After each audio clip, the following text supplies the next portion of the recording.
자, 오늘은 우리 하나님 말씀을 베드로 후서에서 봅니다. 베드로 후서 3장 14절에서 18절까지 봅니다. 그러므로 사랑하는 자들아, 너희가 이것을 바라보나니 주 앞에서 점도 없고 흠도 없이 평강 가운데서 나타나기를 힘쓰라. 또 우리 주의 오래 참으심이 구원이 될 줄로 여기라. 우리 사랑하는 형제 바울도 그 받은 지혜대로 너희에게 이같이 썼고, 또 그 모든 편지에도 이런 일에 관하여 말하였으되 그 중에 알기 어려운 것이 더러 있으니 무식한 자들과 굳세지 못한 자들이 다른 성경과 같이 그것도 억지로 풀다가 스스로 멸망에 이르느니라. 그러므로 사랑하는 자들아, 너희가 이것을 미리 알았은즉 무법한 자들의 미혹에 이끌려 너희 굳센 데서 떨어질까 삼가하라.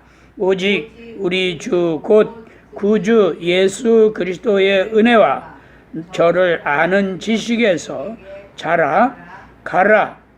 영광이 이제와 영원한 날까지 저희에게 있을지어다. 아멘. 오늘 이 베드로후서 3장 14절에서 18절의 말씀을 가지고 점도 없고 흠도 없는 믿음이라는 제목으로 은혜를 나누려고 합니다.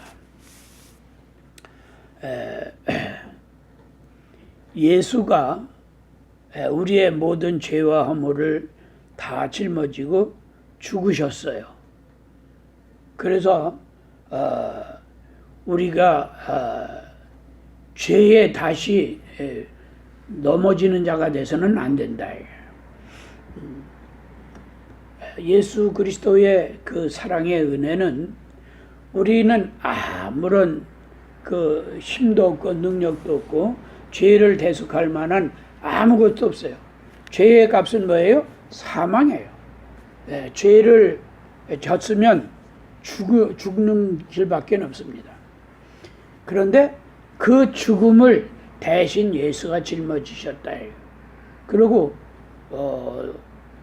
예수가 십자가에 죽으심으로 말미암아서 죄가 다 끝났다면 굳이 이렇게 해라 저렇게 해라 말씀을 줄 이유도 없어요. 그리고 하나님의 말씀이 우리를 온전케 한다고 했는데 그 온전케 한다는 의미는 뭐예요?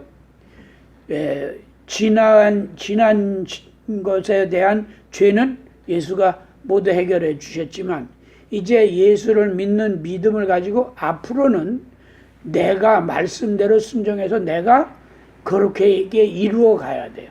그래서 주님 앞에서 점도 흠도 없는 믿음이 되어야 된다. 어떤 사람들은 죄를 졌으니까 회개하면 된다. 회개하면 되니까 또 져도 괜찮다. 이런 식으로 예수를 믿으려고 한다.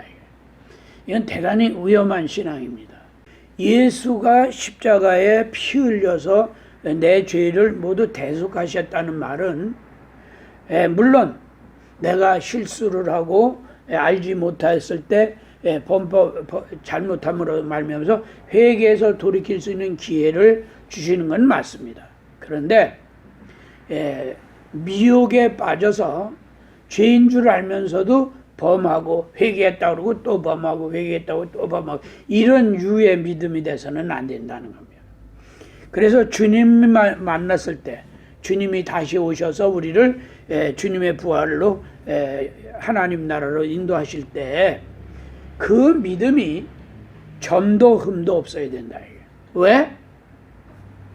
늘 말씀드리지만 요한일서 3장 9절에 하나님께 속한 자는 죄를 짓지도 아니하고 그 속에 하나님의 씨가 있으므로 죄를 범할 수도 없느니라 이렇게 말씀했어요. 그러니까 예수를 믿는 자는 말씀대로 순종해서 죄를 짓지도 말아야 되고 죄를 범할 수도 없는 자가 돼야 된다는 거예요. 그게 바로 주님이 우리를 부르시고 말씀을 주신 이유예요. 그래서 그 말씀은 뭐예요? 사랑으로 우리에게 생명을 지속하게 하려고, 하나님에 들어가는 생명을 지속하게 하려고 주신 말씀이에요. 그래서 부활까지는 오늘 이 본문에서처럼 점도 흠도 없는 믿음이 되도록 내가 노력하지 않으면 안 된다. 점도 흠도 없는 믿음이 되어서 주님 재림하셨을 때 만나서 그 주님과 함께 부활하면, 주님의 부활에 내가 참여하면 그때는 뭐예요? 영원한 생명을 갖는 거예요. 그래서 우리가 예수를 믿는다고 할 때는 그냥 어영부영 이헐령 비헐령 해가지고 천국 간다, 절대 그렇게 생각하면 안 된다는 거예요. 아주 이것은 눈에 강조하지만은 그냥 어영부영 하다 보면 뭐 천국 가겠지, 뭐 김서방 가고 박서방 가니까 나도 가겠지, 이런 식으로 믿어서는 안 된다. 예수 그리스도가 하나님의 아들이라는 걸 강조하고 있잖아요.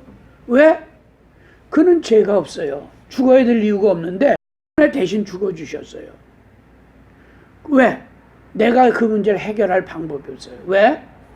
조상서부터 내려온 건데 내 죄가 해결되려면 어떻게?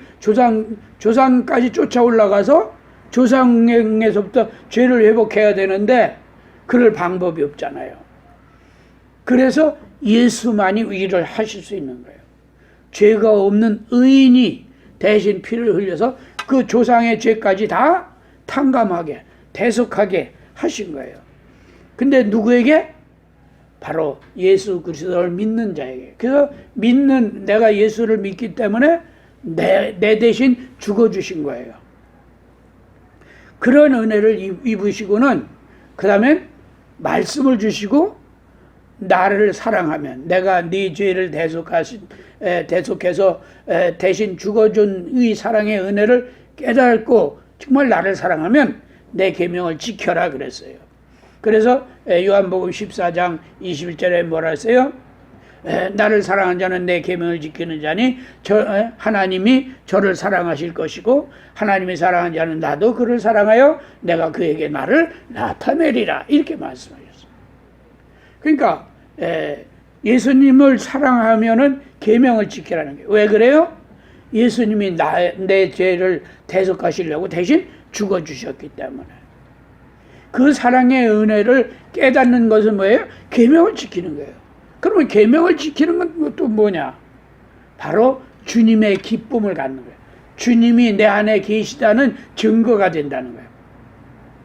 그 주님의 계명을 지키면은 주님이 내 안에 계신 그 기쁨이 있는데, 이 기쁨은 뭐예요? 주님 다시 오셨을 때 주님의 부활에 내가 참여할 수 있는 기쁨이에요. 이 기쁨을 가지고 부활에 참여하면 뭐예요? 그동안에는 내가 말씀의 길을 따라서 죄를 버리고 말씀으로 살았지만은 그냥 부활에 들어간다면 어떻게 해요? 부활과 동시에 영원한 생명. 왜? 그 나라에 들어가면 죄질 일이 없거든요. 하나님의 사랑과 그 은혜 안에서 살기 때문에. 그래서 그 영원한 생명을 다시 주셔서 그 나라에 들어가는 거예요. 그래서 요한계시록에 보면은 그 새 예루살렘 성에 내려오는데 그때에 그 성의 이름과 그때의 주님의 이름이 받은 자에게만 알게 하시겠다는 거예요. 이게 뭐예요? 영원한 생명을 가진 자에게 다른 이름을 또 주신다는 거예요. 그래서 우리가 예수를 믿는 믿음은 그냥 어영부영이 아니라 정말 말씀대로 내가 순종해서 주님 오셨을 때의 그 부활에 나갈 수 있는 믿음이 되도록 어떻게 해라? 점도 흠도 없는 믿음으로 예비해라. 그리고 그 부활에 들어간 자만 영생에 들어가는, 영생할 수 있는 새 생명을 받는 거예요.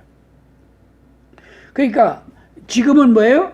내가 죽어야 될 대신에 하나님의 말씀으로 생명을 유지하는, 주님 다시 오시는 날까지 그 말씀으로 그 하나님의 영광에 들어갈 수 있는, 부활에 나갈 수 있는 그 생명을 유지하는 거예요. 그래서 말씀을 주신 거예요. 그러니까 말씀이 필요 없다면 주실 이유가 없잖아요. 그러면 왜 말씀을 주셨어요? 그 말씀대로 따라오라는 거예요. 네가 네 믿음대로 따라오라는 거예요. 근데 그 네 믿음대로 안 하면 뭐예요? 어리석은 다섯처럼 되는 거예요. 예? 하나님의 주님이 나를 피해서 믿는 자만 데리고 들어가는데 그 찬스를 어떻게 잡겠어요? 아무리 어리석은 다섯처는 기름 준비가 안 돼 있는데 그 자리를 안 떠나고 지키면 뭐예요? 불이 꺼져버리는데, 기름이 없어서 불이 꺼져버리잖아요. 꺼져버린다는 말은 뭐예요? 주님을 볼 수도 없고 주님을 발견할 수도 없는 거예요. 그 음성을 들을 수도 없는 거예요. 그래서 마지막 때 뭐라 그랬어요? 천사장의 호령과 하나님의 나팔 소리와 함께 나를 부르신다 이거예요. 그 부름이 뭐예요? 점도 흠도 없이 내가 늘 말씀의 길을 따라서 영적 생활을 잘 한 자들에게만 들리는 음성이에요. 그래서 요한계시록에서 우리에게 한 말씀이 뭐예요? 귀가 있는 자들은 성령이 교회들에게 하시는 말씀을 들을지어다 그랬어요. 성령의 음성으로 들어야 되는 거예요. 그러면 뭐예요? 하나님의 명령인 줄 알고 점도 흠도 없이 그 말씀을 이루어가는 믿음, 주님 오실 때까지 그 말씀을 이루어가는 믿음을 보존하는 거예요. 그러면 그 믿음은 뭐예요? 주님의 부활에 나아가는 믿음인데 어떻게 나가요? 바로 성령의 음성으로 말씀을 들었기 때문에 주님이 성령을 통해서 나를 부르시는 소리가 들린다. 그 들리는 나의 이름을 부르는 성령의 음성이 들리는 순간 가야지가 아니라 순간 나는 육체와 분리돼서 공중에 계신 주님께로 부활해서 나가는 거예요. 그러니까 내가 죽었어도 어떻게 해요? 무덤에서 내가 살아나는 거예요. 내 영이 무덤 속에 들어갔다가도 살아나는 거예요. 그런데 우리는 믿다 죽으니까 어떻게 해요? 낙원에 가 있잖아요. 낙원에서 불러내시는 거죠. 그때는 신령한 몸으로. 그래서 신령한 몸이란 말은 뭐예요? 영생하는 생명을 가진 몸을 말하는 겁니다. 그 영광에 나아가는 그 믿음, 그 믿음이 바로 하나님 나라에 들어가는 겁니다. 그런데 오늘 이 본문에서 그랬어요. 바울도 그 받은 지혜대로 너에게 이같이 썼고 또 그 모든 편지에도 이런 일에 관하여 말하여 쓰되 그 중에 알기 어려운 것이 더러 있으니 무식한 자들과 굳세지 못한 자들이 다른 성경과 같이 그것도 억지로 풀다가 스스로 멸망에 이르느니라. 하나님의 말씀은 억지로 풀어서는 안 되는 거예요. 하나님의 말씀을 무슨 꽤 맞추기식으로 여기 이렇고 이러니까 이 중간에는 이런 말씀이겠구나 이렇게 해석해도 안 돼요. 이 성경은 이 사본이에요. 전부 원본은 없어요. 왜 사본이냐 하면 이스라엘의 12지파의 이 성경을 전부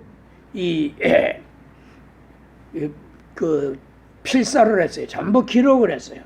기록을 했는데 이걸 어떻게 했냐면 대각선으로 10자를 이렇게 그어서 시작할 때의 글자와 끝맺는 끝줄의 그 글자와 또 맨 아래 귀퉁이에 있는 글자와 중간에 있는 글자가 이게 맞아야 돼요. 똑같이 맞아야 돼요. 그러면 그것을 사본으로서 인정을 했어요. 그렇게 해서 사본이 12지파에게 많이 퍼졌었는데 이게 풍파를 겪고 뭐 전쟁을 하고 하다 보니까 많이 훼손되고 불타버리고 그랬어요. 그래도 뜻 있는 사람이 무덤에다가 이 무덤 같은 돔에다가 이 성경을 갖다가 보관을 했는데 이게 파피루스 옛날에는 양피지에다 했고 파피루스에다가 했는데 이게 시간이 오래되다 보니까 몇천 년 흐르다 보니까 썩어가지고 없어진 부분이 있어요. 그래서 성경 우리가 보면은 몇 절은 없음 이렇게 써 있는 부분들 있죠. 이런 부분들은 그 사본에서 그 지워져 버린 거예요. 그러니까 그 부분이 낡아가지고 볼 수 없는 부분이에요. 그렇다고 해서 그걸 억지로 끼워 맞추면 안 되는 거예요. 왜? 그거 없어도 얼마든지 우리는 이 성경을 가지고 구원에 이를 수 있잖아요. 네? 오늘 이 베드로는 바로 그걸 말하는 겁니다. 억지로 성경을 네 생각으로 꿰 맞추려고 이거 하지 말아라. 왜? 사람의 생각은 하나님의 생각과 전혀 다릅니다. 이사야서에 그랬잖아요. 예? 하나님의 생각은 너희 생각과 전혀 달라서 하나님의 생각 높음으로 너희 생각과는 전혀 다르다. 그래서 생각이 다르기 때문에 우리가 내 생각대로 여기서 이렇게 시작해서 이렇게 했으니까 이게 맞아 떨어지는 말씀이구나 이렇게 해서 그 말을 이어붙이면은 부드럽긴 하죠. 그래서 그대로 읽어갈 수는 있죠. 그런데 그게 사람의 생각이 돼버리기 때문에 하나님의 뜻이 아니고 사람의 생각이기 때문에 그렇게 억지로 꿰맞춰서 읽을 필요는 없다는 거죠. 그 전에 그 이성호 목사가 이걸 했어요. 이게 어디서 나오냐면 킹 제임스 성경이 이런 거예요. 그래서 하나님의 말씀은 정말로 그것 때문에 하나님에 대해서 예수에 대해서 전혀 전체적으로 다 모른다. 이렇게 되면은 문제는 다르죠. 그런데 그거 없어도 충분히 우리가 예수를 알고 하나님에 대해서 알고 있잖아요. 그래서 오늘 이 본문에서도 무식한 자들과 굳세지 못한 자들이 다른 성경과 같이 그것도 억지로 풀다가 스스로 멸망에 이르느니라. 억지로 푼다는 말은 뭐예요? 사람의 생각으로 꽤 맞춰버린다는 거예요. 이게 한두 절 같으면 그냥 그럴 수도 있겠다는데 굉장히 많습니다. 여러 구절, 없어진 구절들이 많아요. 그런데 이걸 억지로 만들어서 꿰붙이는 것은 절대로 안 되는 거예요. 그래서 사랑하는 자들아 너희가 이것을 미리 알았은즉 무법한 자들의 미혹에 이끌려 너희 굳센 믿음에서 떨어질까 삼가하라. 무법이라는 말은 뭡니까? 하나님의 법을 무시하는 거예요. 하나님의 법을 따르지 않는 거예요. 자기 생각대로 한다 그 말이에요. 근데 이게 문제가 뭐냐면 디모데전서 4장 2절의 말씀, 1절과 2절의 말씀처럼 미혹이 돼 있어서 그래요. 이래도 괜찮다. 지 생각은 이래도 괜찮다는 지 생각이에요. 하나님은 아니에요. 그러니까 마태복음 늘 말씀드리지만 마태복음 7장 21절에서 23절 내용이 뭐예요? 예수 이름으로 주의 일을 했어요. 귀신 쫓고 병 고치고 능력을 행하고 어떻게 해요? 주여 주여 하면서 내 이름으로 주님이 그래 말씀하셨잖아요. 주여 주여 하며 내 이름으로 병 고치고 능력을 행하고 선지자 노릇을 했다 할지라도 난 너 모른다 이게. 왜? 주님이 사랑이신데 네가 한 모양이 네 생각대로 내 법대로 안 오고 네 생각대로 했다. 그래서 그 마태복음 7장에 하신 말씀이 뭐예요? 아버지 뜻대로 안 했다. 절대로 성경은 아버지 뜻이 아니면 내가 뭘 갖다 맞추려고 하고 내가 뭐 그걸 해석해내려고 이래 해서는 안 되는 거예요. 절대로 안 되는 거예요. 성령의 감동으로 이게 그렇구나. 하나님의 뜻이 이런 것이라 이렇게 깨달아진다면 또 문제는 다르죠. 그런데 자기 지식을 가지고 꿰맞추기식으로 그 가로에다가 말씀을 집어넣어서 말을 이어가는 이런 식의 생각을 해서는 안 되는 거예요. 의미를 자기 나름대로 해석해서도 안 되지만 말씀을 그렇게 집어넣어서도 안 되는 거예요. 그래서 무법한 자들의 미혹에 끌려 너희 굳센 믿음에서 떨어질까 삼가하라. 왜냐하면 사람의 생각을 집어넣고 사람의 생각대로 따라가면은 우리의 입맛은 맞아요. 우리의 입맛은 맞는데 결국은 하나님의 뜻과는 멀기 때문에 마태복음 7장의 말씀이 그에게 응하는 겁니다. 네가 내 이름 가지고 했다. 안다 이거. 그런데 아버지 뜻대로 안 했기 때문에 난 너 모른다. 난 너 책임 안 진다 이거죠.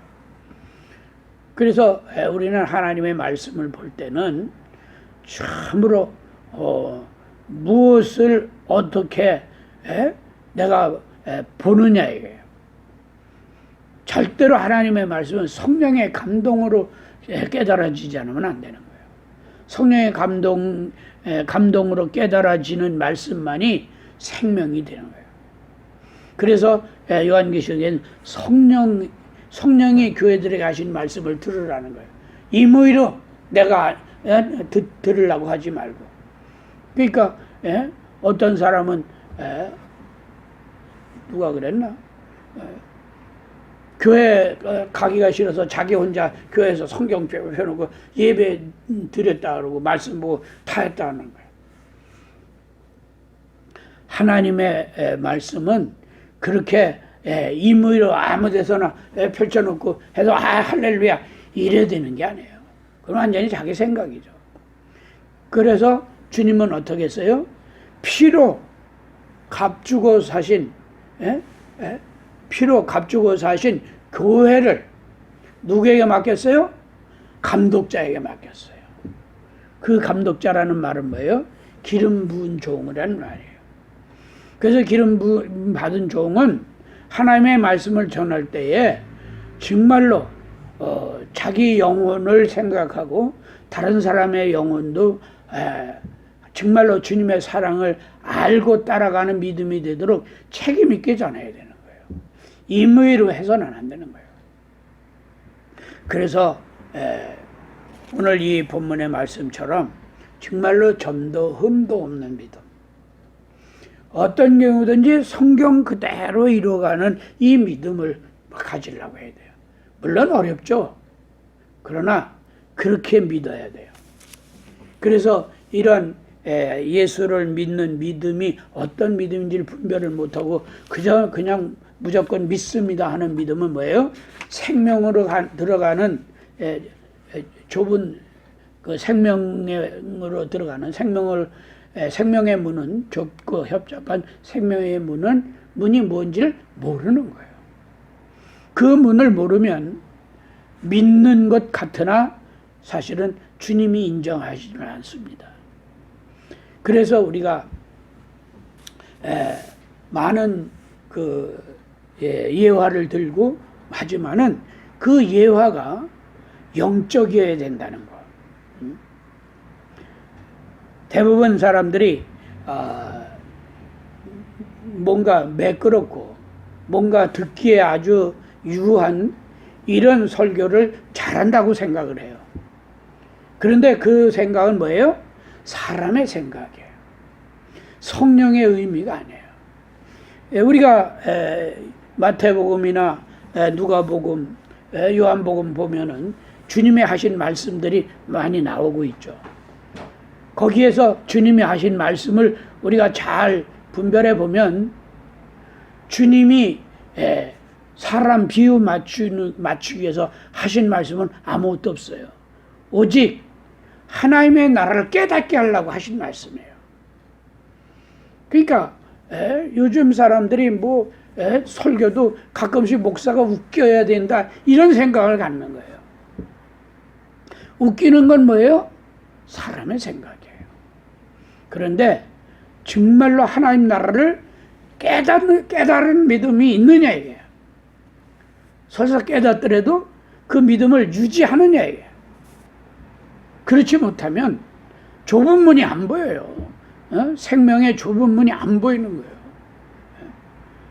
생명의 좁은 문이 보여야 들어가지. 보이지 않는 문으로 어떻게 들어가느냐. 보이지 않는다는 말은 뭐예요? 주님의 계명을 따르지 않는다는 말이에요. 그래서 오늘 이 본문에서 그랬어요.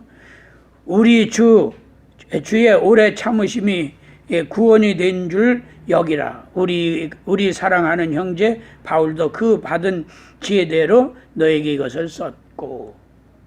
그러니까 주님의 오래 참으심이 우리에게 구원이 됐다는 말은 뭐예요? 그분은 나 대신 십자가에 대신 죽어주셨으면서도 우리를 몰아치지 않고 어떻게든지 하나님의 말씀을 깨닫게 하려고 했어요.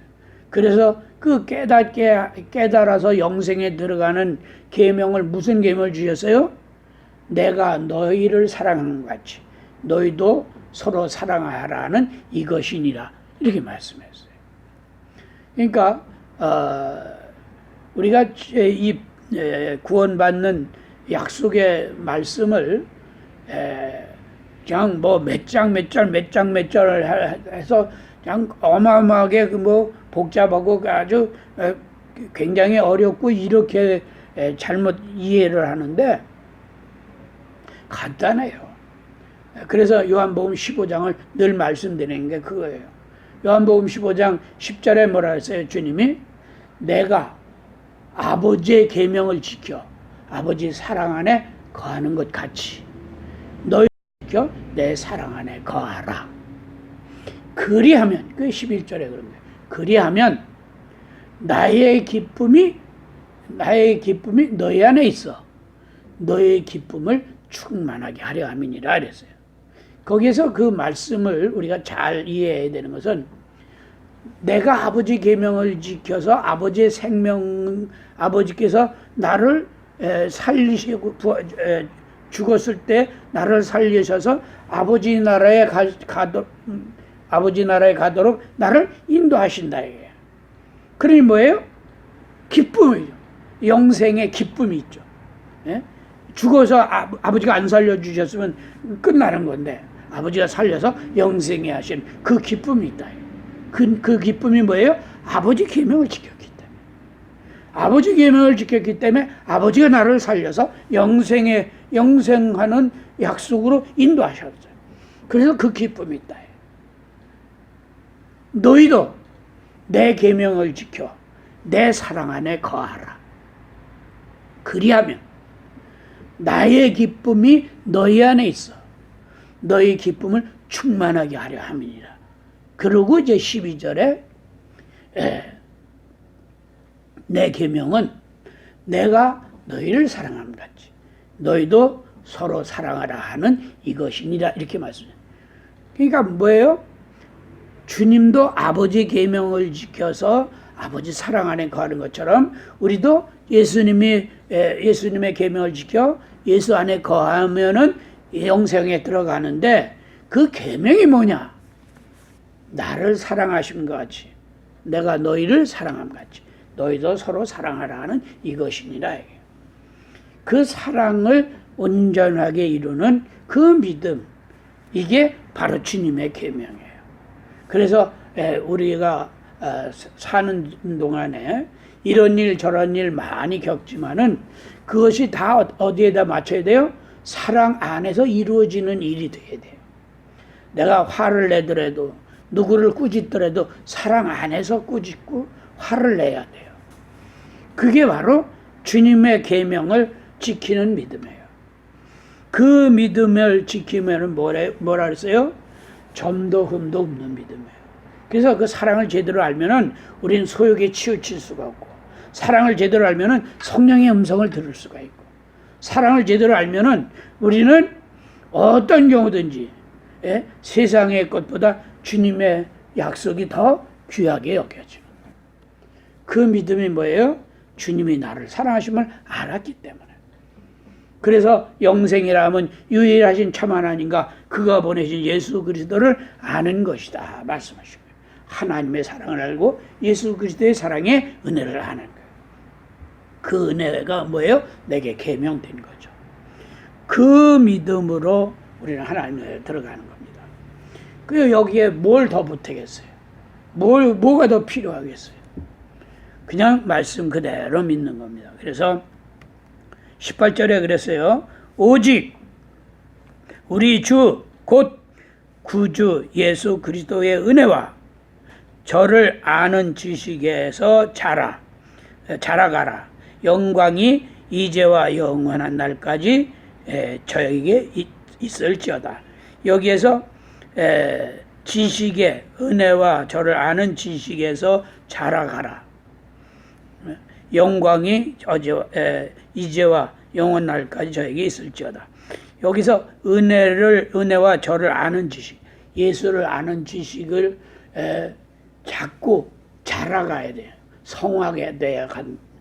성화되도록 자꾸 변화되는 믿음으로 자꾸 듣고 깨달아서 변화돼 가야 된다. 그러면은 뭐예요? 죄를 짓지도 않지만 범할 수도 없는 자가 되는 겁니다. 왜 그래요? 그 안에 하나님의 씨가 있다. 예수 그리스도가 계시다. 그 믿음이 영생에 들어가는 믿음입니다. 그러니까 이러면 복 받는다, 저러면 복 받는다, 여기에만 치중하지 말고 정말 그 나라와 그 의를 구하면 하나님의 약속대로 복은 따라오게 돼 있어요. 그래서 우리 모두가 참으로 믿음이 무엇인지, 영생이 무엇인지를 알고 그 영광에 이르는 그런 축복의 믿음 되기를 예수 이름으로 축원합니다. 할렐루야. 기도하십시다. 이 시간 기도할 때 주여 나로 하여금 주의 말씀을 따라 점도 흠도 없는 믿음에 설 수 있도록 나를 늘 주님의 그 은혜와 주님을 아는 지식으로서 점점 믿음이 자라서 온전한 믿음에 이를 수 있도록 하나님 축복해 달라고 긍휼과 은혜로 인도해 달라고 우리 합심해서 간절히 기도합니다. 할렐루야. 하나님 아버지 감사합니다.